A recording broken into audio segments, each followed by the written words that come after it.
नमस्कार साथियों, मैं राकेश कुमार चंद्रा एक्यूपॉइंटेक चैनल में आपका स्वागत करता हूं। आप हमारे चैनल को सब्सक्राइब करने के लिए वीडियो के नीचे आ रहे सब्सक्राइब बटन पर क्लिक करें और उसके बाद बेल आइकन पर क्लिक करके ऑल बटन को सिलेक्ट कर लें। इससे हमारा नोटिफिकेशन आपको मिलता रहेगा और आप वीडियो को लाइक शेयर जरूर कर।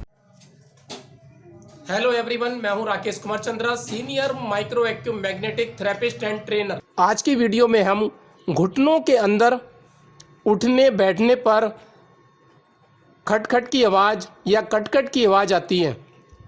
यह आवाज़ पहले ज़्यादा उम्र के लोगों में आया करती थी, लेकिन आजकल ये किसी भी उम्र में आती है और इसका सबसे बड़ा कारण है कि हमारा जो है खाना पीना और उठना बैठना, उसकी वजह से ये प्रॉब्लम ज़्यादा आ रही है।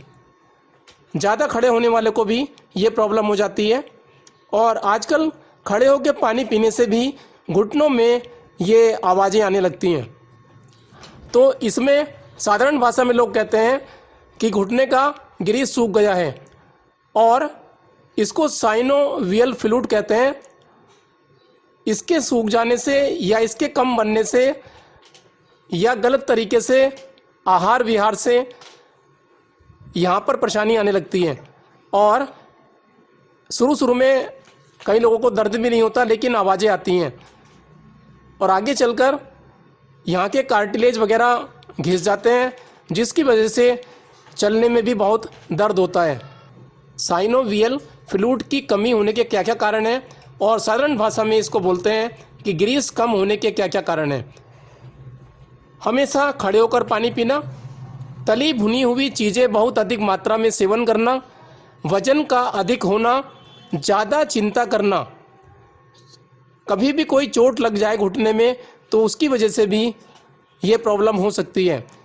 रात को देर तक जागने से भी, पानी कम मात्रा में पीने से भी ये प्रॉब्लम होती है। शरीर में कैल्शियम की मात्रा की कमी होना, कब्ज का बने रहना, जल्दी भोजन करने वालों को भी ये प्रॉब्लम होती है। भोजन धीरे धीरे और चबा चबा कर खाना चाहिए और पानी बीच में नहीं पीना चाहिए। बीच में पानी पीने से खाना सड़ने लगता है और गैस बनने लगती है, जिसकी वजह से भी दर्द ज़्यादा हो जाता है। फास्ट फूड और बाहर का भोजन अधिक सेवन करने से भी साइनोवियल फ्लूइड की कमी होने लगती है। घुटनों में आवाज़ आने में आप ये चीज़ें अपनी प्रकृति के अनुसार इस्तेमाल कर सकते हैं। चना और गुड़ खा सकते हैं, क्योंकि चना और गुड़ में अधिक कैल्शियम, प्रोटीन, कार्बोहाइड्रेट और आयरन बहुत अधिक मात्रा में आपको मिल जाता है। अखरोट रोज़ खा सकते हैं और कुछ दिन तक आप अखरोट खाकर देखें तो एक अखरोट कम से कम प्रतिदिन कुछ दिनों तक खाकर देखें। हल्दी वाला दूध रात को 8-9 बजे के बीच में सोने से पहले ज़रूर धीरे धीरे पी लें। इसमें चीनी ना डालें और गुड़ भी ना डालें, केवल फीका दूध हल्दी डालकर प्रतिदिन लें। तिल के तेल में थोड़ा कपूर मिलाकर धूप में रख दें और उसके बाद इस तेल को घुटने पर या जहाँ भी दर्द हो वहाँ पर प्रयोग कर सकते हैं। प्रतिदिन धूप में बैठें और धूप में 30 से 40 मिनट प्रतिदिन अवश्य बैठें। प्राणायाम और व्यायाम अवश्य करें और धीरे धीरे सुबह टहलने जाएं और ताज़ी हवा में सांस लें। इससे ऑक्सीजन की मात्रा अधिक बढ़ेगी और हमारे शरीर का एनर्जी का सर्कुलेशन ठीक होता चला जाएगा। तो आप प्राकृतिक तरीके से ठीक होने की कोशिश करें और अपने आप को हमेशा स्वस्थ रखें। यदि आप ऐसी स्थिति से बचना चाहते हैं तो एक्यूप्रेशर इसमें बहुत अधिक सहयोग करता है आपका। एक्यूप्रेशर के द्वारा कई रोगियों को बहुत अधिक लाभ इसमें मिला है और इस उपचार को यदि आप करेंगे तो आपको भी लाभ मिलेगा। और अपने फीडबैक हमें कमेंट बॉक्स में ज़रूर टाइप करें। जिस पैर के घुटने में दर्द हो उसी पैर की अंगूठे के बराबर वाली उंगली यानी कि इंडेक्स फिंगर पर आपको आगे बताए अनुसार पीली बियोल मैग्नेट लगानी है, यानी कि त्वचा पर लगाने के बाद ये आपको पीली दिखाई देंगी। तो ये 2 मैग्नेट आपको लगानी है। और यदि मैग्नेट ना हो तो इसके स्थान पर आप मेथी के दाने प्रयोग कर सकते हैं। वैसे मैग्नेट से अधिक रिजल्ट, अधिक परिणाम जल्दी मिल जाते हैं, तो आप मैग्नेट का प्रयोग करें। मैग्नेट ना होने पर आप हमारे डिस्क्रिप्शन बॉक्स में जाकर मैग्नेट की जानकारी प्राप्त कर सकते हैं। ये मैग्नेट आपको आपके शहर में यदि कोई एक्यूप्रेशर की दुकान है तो वहाँ से भी आप प्राप्त कर सकते हैं। उपचार करने के लिए आपको पेपर टेप मेडिकल दुकान से मिल जाएगा और एक बियोल मैग्नेट लेनी है और मेथी दाना और सुजोक रिंग के द्वारा आप सभी उंगलियों में, सभी पैर की और हाथ की उंगलियों में प्रतिदिन मसाज करें। घुटनों के दर्द में और घुटनों से आवाज़ आने वाली समस्या में आपको लाभ प्राप्त होता है। अब आप मैग्नेट लगाने का प्रैक्टिकल देखिए कि किस प्रकार से टेप पर मैग्नेट लगानी है और मेथी किस प्रकार से लगानी है। पेपर टेप पर मैग्नेट लगाने के लिए उसका पीला भाग टेप की तरफ रखेंगे और सफ़ेद भाग ये त्वचा पर लगाया जाएगा। तो यह एनर्जी का सीडेशन करेगा, यानी कि एनर्जी को कम करेगा। तो अब हम पैर के इंडेक्स फिंगर में ये साइड में जहाँ से ये नाखून का किनारा है उसके साइड में नीचे चले जाएं तो यहाँ से हड्डी प्रारंभ होती है।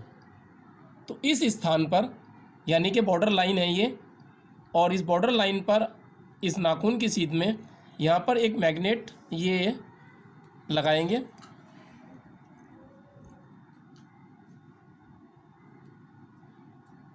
और एक मैग्नेट इसी प्रकार से ये लगाकर और इसको नाखून के बराबर में मिडिल फिंगर की तरफ ये कॉर्नर पर ST45 पॉइंट होता है और ये जो साइड में है ये डॉक्टर वॉल की meridian JD1 joint degeneration meridian का पॉइंट है। तो इस पॉइंट पर हमने सेडेशन किया और एक मैग्नेट यहाँ पर लगाएंगे। तो इस प्रकार से ये हमने इस पॉइंट पर एक मैग्नेट लगाई ST45 पर। अब ये 2 मैग्नेट सीडेशन हो चुकी हैं और इन मैग्नेट को लगाने से पहले आप इस तरीके से दबाकर 1 मिनट रख सकते हैं और रखे रहें और उसके बाद ये मैग्नेट लगा दीजिए। तो यहाँ पर घुटने के दर्द में आराम मिलेगा।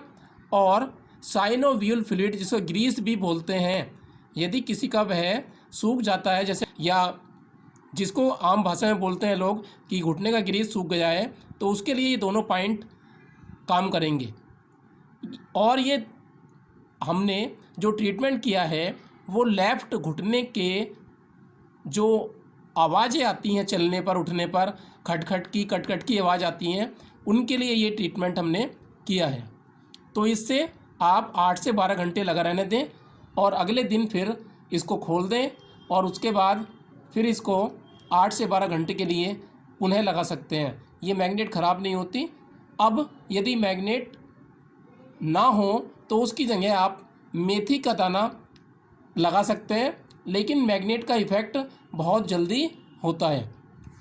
अब ये मेथी दाना है और इसको 3 मेथी दानों को पास पास रख लीजिए और राइट घुटने का चलने पर राइट घुटने में चलने पर खटखट की आवाज़ या कटकट की आवाज़ आती है, और जब हम उठते हैं बैठते हैं तो ये आवाज़ें आती हैं। टेप पर 3 दाने मेथी के लगा लें, और अब इसको पैर की उंगली में इंडेक्स फिंगर, ये पैर की इंडेक्स फिंगर है, अब हमने एक निशान यहाँ पर लगाया साइड में नाखून के, तो यहाँ पर ये 3 दाने यहाँ पर रखेंगे। लेकिन इनको क्या करना होता है कि इन दोनों उंगलियों से अच्छी तरह यहाँ पर दबा लीजिए 1 मिनट के लिए। दर्द होगा, लेकिन आप अपनी पकड़ को बराबर बनाए रखें, और उसके बाद ये दर्द धीरे धीरे कम होना शुरू हो जाएगा, उंगली का भी और घुटने का भी। उसके बाद यहाँ पर ये जो आपने मेथी के दाने लगाए हैं वो इस पॉइंट पर लगा दें, और उसी प्रकार से ये जो बॉर्डर लाइन है उंगली की, और यहाँ से नाखून शुरू होता है, तो उसके पास भी यहाँ पेन आएगा, जिसको आप जिम्मी से दबाकर देख सकते हैं। और यहाँ साइड में ये 3 मेथी के दाने यहाँ लगा दें, और इस प्रकार से थोड़ा दिन में 1-1 घंटे बाद इसको 4-4, 5-5 बार दबाते रहें। लेकिन यह दबाने पर काफ़ी दर्द होता है, क्योंकि घुटने की प्रॉब्लम है, इसलिए यहाँ पर दर्द आता है। धीरे धीरे आप देखेंगे कि 5-7 दिन में यहाँ पर आराम मिलना प्रारंभ हो जाता है, और कई बार एक बार में ही यहाँ पर आपको दर्द में आराम होता प्रतीत होगा। तो इस ट्रीटमेंट को आप बहुत ही विश्वास के साथ लगातार करें, तो आप घुटने के दर्द में और ये ग्रीस कम होने की वजह से जो खटखट की और कटकट की आवाज़ आती है उठने बैठने पर घुटने में, वो भी धीरे धीरे कम हो जाएंगी। तो आप इसको आप बांधे रहने दें, और सभी उंगलियों में रिंग चलाएं। ये रिंग होती है, तो इस रिंग को इस मेथी दाने को लगाने से पहले पूरी उंगली में और जोड़ों पर चला लीजिए। तो ये 20 की उंगली पर भी चलाएं, और इस प्रकार से सभी उंगलियों में आगे पीछे इसको चलाते रहें। सभी उंगलियों में चलाएं, जिससे घुटने के दर्द में जल्दी ठीक होने में सहयोग मिलेगा। तो इस प्रकार से ये रिंग आप प्रतिदिन दोनों पैरों में चलाएं, और हाथों में भी चला सकते हैं। रिंग की वीडियो के लिए आप हमारे साइड में आ रहे आई बटन पर क्लिक कर देख सकते हैं, और घुटने के बारे में जो वीडियो बनी है उसको भी आप हमारे आई बटन पर क्लिक करके देख सकते हैं। दोस्तों, कैसा लगा आपको यह वीडियो? क्या आपको यह वीडियो वाकई अच्छा लगा, या लगता है कि यह वीडियो आपके साथ साथ आपके उन फैमिली मेम्बर्स, फ्रेंड्स को भी हेल्प कर सकता है जो इस बीमारी से पीड़ित हैं, तो उनको यह हेल्प आउट कर सकता है? तो आप अपने व्हाट्सएप पर जाइए और इस वीडियो का लिंक अपने फ्रेंड्स और मिलने वालों के साथ शेयर करिए। शेयर करने से जीवन में भी खुशहाली आएगी, और वह आपको थैंक्स बोलेगा, और इससे मेरा यह एक छोटा सा मैसेज तमाम ज़रूरी लोगों तक पहुंच जाएगा। कैसा लगा यह वीडियो मुझे कमेंट करके ज़रूर बताएं। अगर आपको अच्छा लगा या कोई डाउट्स हैं तो मुझे कमेंट बॉक्स में ज़रूर बताएं, या आपका कोई भी सवाल है तो ज़रूर लिखिएगा। अच्छा लगा तो शेयर करिए और लाइक करना मत भूलिए, जिससे मेरा मोटिवेशन बना रहे। नए हो तो सब्सक्राइब करिए, और पुराने हैं तो लाइक, शेयर और कमेंट करिए। आज की वीडियो में इतना ही, और एक बार फिर नई वीडियो के साथ फिर वापस आपके सामने आते हैं। तब तक के लिए नमस्कार।